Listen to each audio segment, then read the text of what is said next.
avec Clémentine Portier-Kaltenbach qui nous entraîne dans l'intimité de l'histoire, mais qui aujourd'hui, malheureusement, elle soutient les Américains contre les Indiens. Oui, c'est ce qu'elle nous disait au moment d'entrer dans ce studio. Et ça, exactement.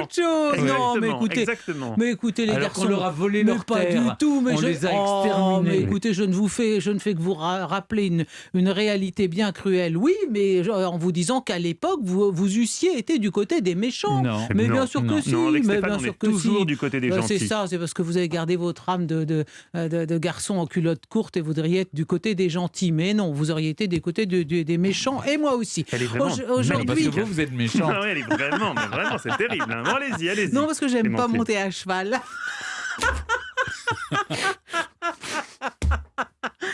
Moi, j'ai fait du cheval au milieu des taureaux pour les besoins d'une émission de télé.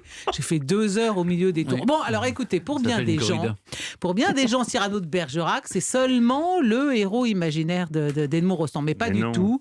Il a bien existé. Et la première erreur qu'on fait souvent, c'est de se dire qu'il est gascon. Bien sûr, Cyrano de Bergerac, ça fleure bon l'Armagnac, tout ça. Bergerac, Aurillac, Mauriac, Castelbajac. Bon, voilà, c'est la Gascogne. Oui, Montbazillac, exactement. Pas du tout. Dès qu'il y a un alcool à citer, vous remarquez que dès qu'il y a un alcool à citer, là, Stéphane, tout de suite, a la bonne réponse. Dans le quiz, plus de questions sur l'alcool. Sitting Bull buvait beaucoup de Montbazillac. Stéphane, bon.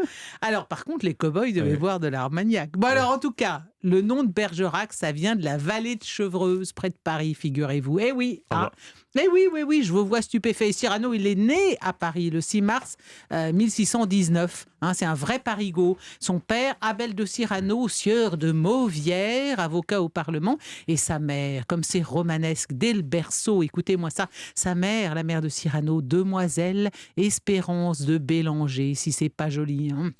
On dirait le nom d'un parfum. C'est bon. On le confie, le petit garçon, un curé de campagne qui passe plus de temps à le corriger qu'à l'instruire. Ensuite, au collège de Beauvais, dans le quartier latin. Un collège dirigé par un pédant autoritaire que Cyrano épinglera dans sa pièce Le Pédant joué, d'où vient la fameuse réplique déjà citée tout à l'heure, qui lui sera empruntée par Molière. Qu'allait-il faire dans cette galère ? Eh oui, ça c'est du Cyrano. Alors, ses études terminées, Savinien bamboche, fait les 400 coups, fréquente les tripots, boit, se bat. Et son père décide de le faire embastiller. Et c'est alors que Lebray, le meilleur ami de Cyrano, va voir le papa en disant « Écoutez, non, vous ne pouvez pas faire enfermer votre fils. Laissez-nous nous engager tous les deux dans la compagnie des gardes nobles. » On est en 1638, donc Savinien a 19 ans à l'époque. Et cette compagnie, commandée par le capitaine Carbon de Casteljaloux, est constituée presque exclusivement de Gascons. Donc là, on retrouve bien Edmond Rostand et la pièce de théâtre avec ses cadets de Gascogne, sauf que les cadets de Gascogne, ça n'a jamais existé en tant que tel. Et c'est dans cette compagnie que Cyrano va recevoir bientôt le surnom de démon de la bravoure, parce qu'il adore en découdre, il aime se battre. Alors, dès 1639, il a une balle qui lui traverse le corps de part en part au siège de Mouzon.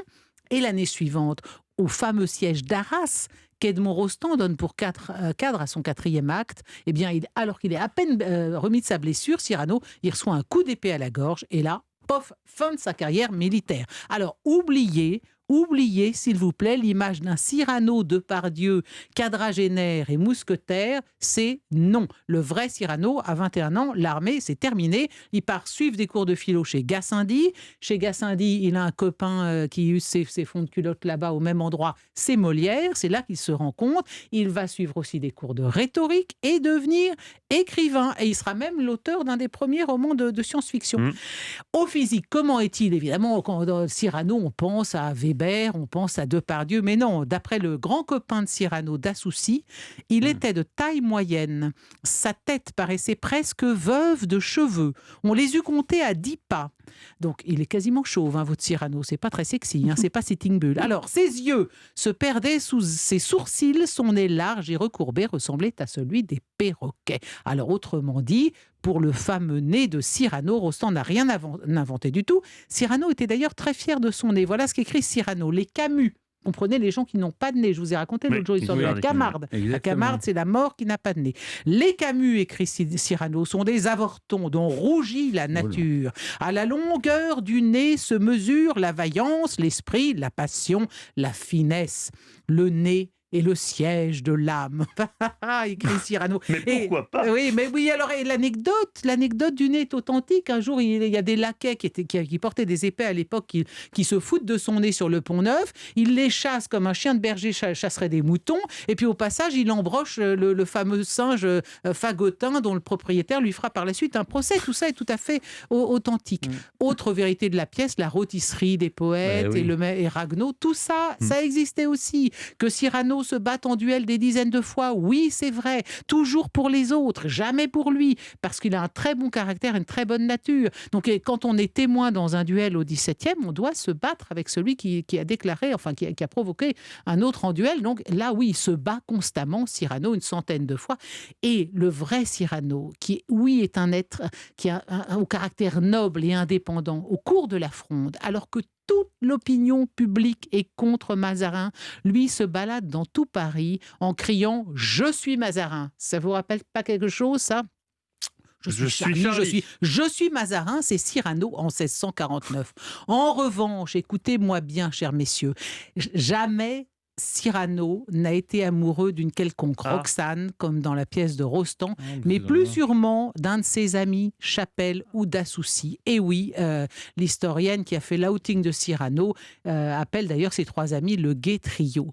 Donc, et alors, sur ces conditions de sa mort aussi, on ne sait pas exactement comment il est mort. Dans la pièce, il reçoit une bûche sur la tête. Ça, c'est sûr que Depardieu, il aurait moins joué. Ça, c'est sûr. Hein. Alors, en tout cas... conclusion, messieurs, parisien et non Gascon.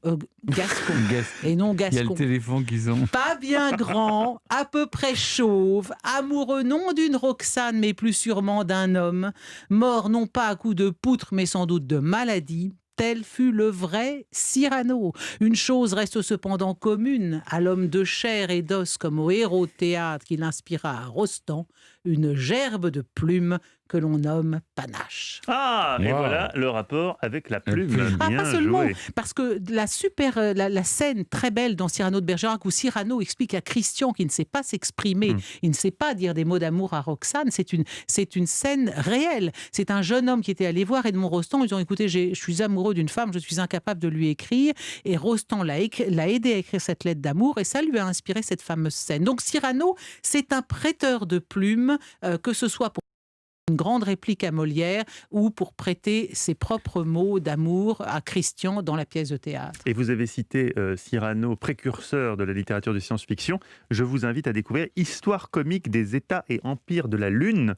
C'est le roman de science-fiction qu'il a écrit bien avant Jules Verne, qui relate un voyage sur la Lune et qui est vraiment encore aujourd'hui délicieux à découvrir. Je vous y invite, c'était mon petit conseil littéraire.